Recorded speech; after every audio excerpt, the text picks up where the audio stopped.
Hello friends, তোমরা সবাই কেমন আছো? আশা করছি ভালো আছো। তো আমিও খুব ভালো আছি। তো আমি মল্লিকা আর একটা নতুন ব্লগ নিয়ে চলে এলাম। তো আশা করছি ভালো লাগবে, দেখতে থাকো আর কেউ স্কিপ করো না। আশা করছি ভালো লাগবে। তো দেখো, সকাল সকাল আমার কাজ হয়ে গেছে, তো ভাবলাম কিছু নাস্তা করি। আর কী বল, সকালে কিছু খেতে ইচ্ছা করছিল, তো কী খাবো তারপরে দেখলাম ঘরে আটা, কুমড়ো, সুজি সবই আছে। ভাবলাম তাহলে রুটি, কুমড়ো তরকারি আর সুজি করে ফেলি। তো ওদিকে দেখো আটা মাখা হয়ে গেছে, তো এদিকে রুটি করছি। আর আমি কি বলো তো, রুটি সঙ্গে সঙ্গে বেলে করতে সেটা বেশি পছন্দ করি, আর সেই রুটিগুলো খেতে বেশি ভালো লাগে। আর অনেকজন দেখেছি একসঙ্গে সব রুটি বেলে রেখে দেয়, তারপরে রুটিগুলোকে সেঁকে। আমার মনে হয় অতটাও বেশি ভালো লাগে না। আর তোমরা কে কেমন করে রুটি করতে ভালোবাসো, কোন রুটিটা খেতে বেশি ভালো লাগে, অবশ্যই কমেন্ট করে জানাবে। আর কি বলো তো, আর তোমাদের দাদাভাইও খেতে ভালোবাসে রুটি। তো তোমাদের দাদাভাই রুটি দিয়ে তরকার দিয়ে বেশি খেতে ভালোবাসে।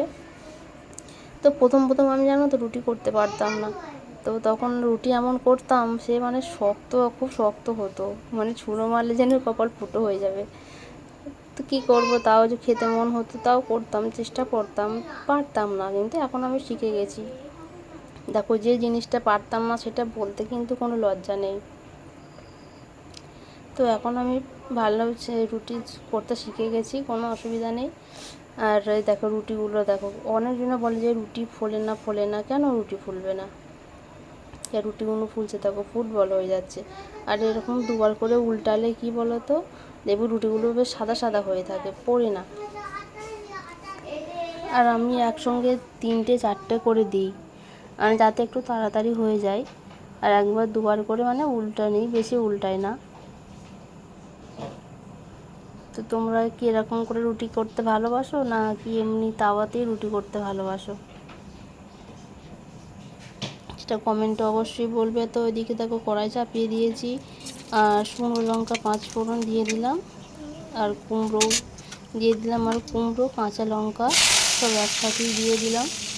আর তোমাদের দাদাভাই কুমড়ো তরকারি করতে খুব ভালো পারে, সত্যি খুব খুব সুন্দর হয় খেতে।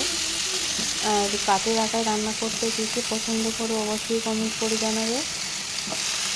আর কি বলো তো, গ্যাসের থেকে দেখবে কাঠের আটায় রান্না করলে না তাড়াতাড়ি হয়ে যায়, আর খেতেও কিন্তু খুব সুন্দর লাগে, তাই না বলো? আর কী কী পছন্দ করো কাঠের রান্না অবশ্যই কমেন্টে জানাবে।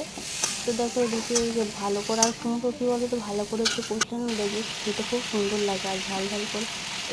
এতে যদি একটু ছোলা পড়তো আরও ভালো লাগতো।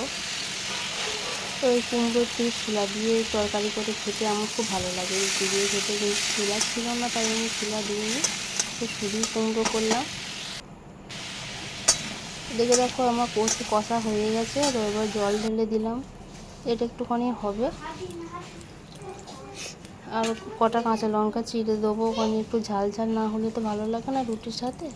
হ্যাঁ, তো এদিকে আমার তরকারি কমপ্লিট হয়ে গেছে। তো দেখো মাখা মাখা করেছি, তো এদিকে আবার সুজি চাপিয়ে দিয়েছি, সুজিও প্রায় হয়ে গেছে। আর এরকম করলে কি বলো তো, সুজিটা দেখবে চাপ চাপ হয়ে বসে যায়, পিস পিস করে কাটা যায়, আর সেইগুলো কিন্তু খেতে খুব ভালো লাগে। দেখবে কেটে কেটে খুন্তি করে কেটে কেটে নিয়ে খেতে খুব সুন্দর লাগে, তাই না? তো এদিকে আমার সুজিও হয়ে গেছে। তো দেখো ওদিকে 2টো থালে ঢেলেছি, আর এদিকে নিয়ে নিয়েছি। তো ব্লগটা যদি ভালো লাগে অবশ্যই সাবস্ক্রাইব করে দেবেন। Tata, bye bye.